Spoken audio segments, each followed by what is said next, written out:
Major sir major major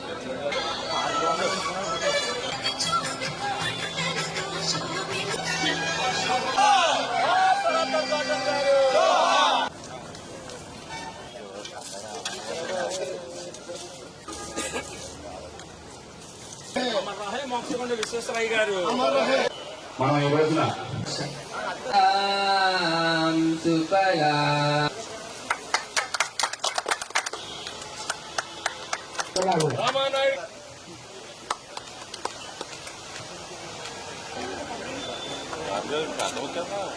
ఇప్పుడు మరి మన జిల్లా 3 జిల్లాలు అయినప్పటికీ ఏడబ్ల్యూ అసిస్టెంట్ ఎగ్జిక్యూటివ్ ఉన్నారు, వారిని కూడా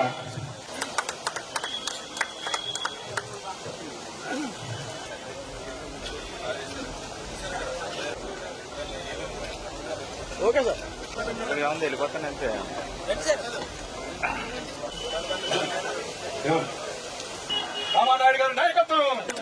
ఈ యొక్క మోక్షగన్న విశ్వేశ్వరయ్య గారు గాని, కేఎల్ రావు గారు గాని, మరి ఏదైతే కాటన్ మహాసేడు గాని, మరి ఏదైతే శివరామకృష్ణయ్య గారు గాని, వీళ్ళందరూ ఎక్కడున్నా కూడా గత 5 సంవత్సరాల జగన్మోహన్ రెడ్డి పాలన చూసి వీళ్ళ ఆత్మలు కూడా క్షోభించేటువంటి విధంగా గత జగన్మోహన్ రెడ్డి పాలన ఆంధ్రప్రదేశ్ రాష్ట్రంలో ఉన్నటువంటి పరిస్థితి ఇది. నేనేదో ఒక ఇరిగేషన్ శాఖ మంత్రిగా ఉండి చెప్పట్ల, ఆంధ్రప్రదేశ్ రాష్ట్రానికి సేవలు అందించినటువంటి ఏ ముఖ్యమంత్రి కూడా మరి ఈ రకమైనటువంటి జగన్మోహన్ రెడ్డి లాంటి విధ్వంసానికి ఇరిగేషన్ శాఖలో పాల్పడినటువంటి పరిస్థితి లేదు.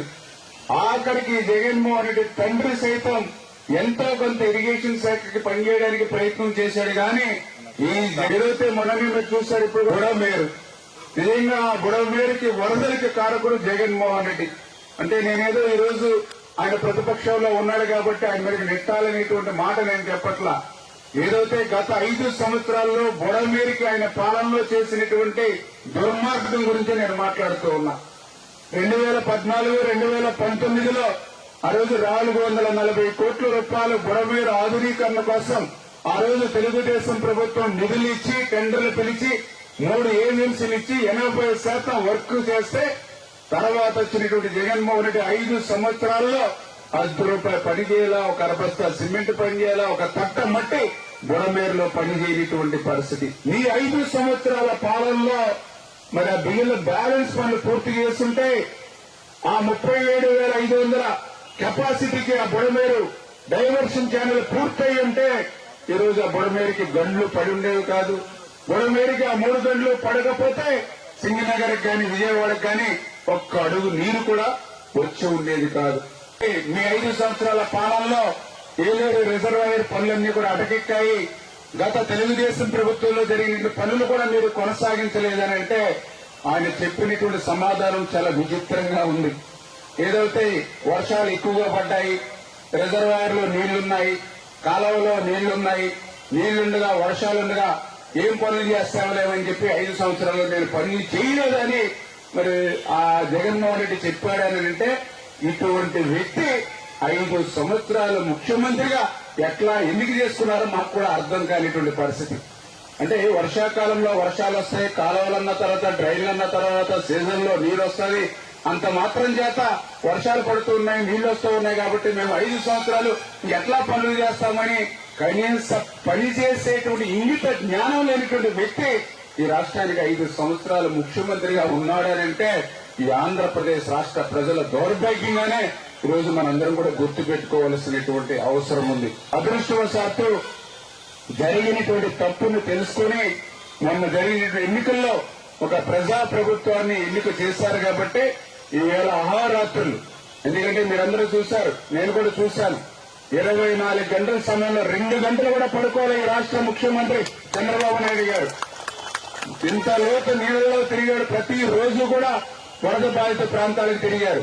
ప్రతి డివిజన్ కి, ప్రతి సచివాలయానికి మంత్రుల్ని, ఐఏఎస్ ఆఫీసర్ని ఇన్ఛార్జీలుగా పెట్టి మరి దగ్గర 5-6 లక్షల మంది ప్రజలు మరి నిర్వాసితులు అయితే వాళ్ళకి సేవలు అందించాం.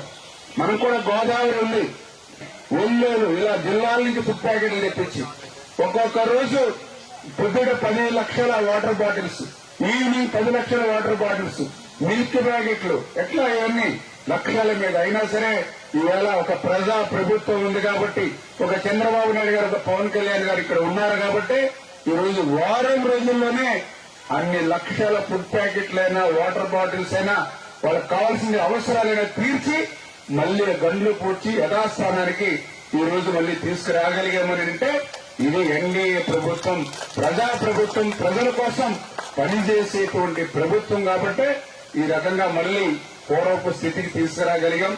భవిష్యత్తులో గత పాలన మాదిరిగా కాకుండా మళ్లీ వీటికి శాశ్వతమైనటువంటి పరిష్కారాలు ఆలోచించేటువంటి విధంగా రేపు భవిష్యత్తు కార్యాచరణ రూపొందించుకుంటాం.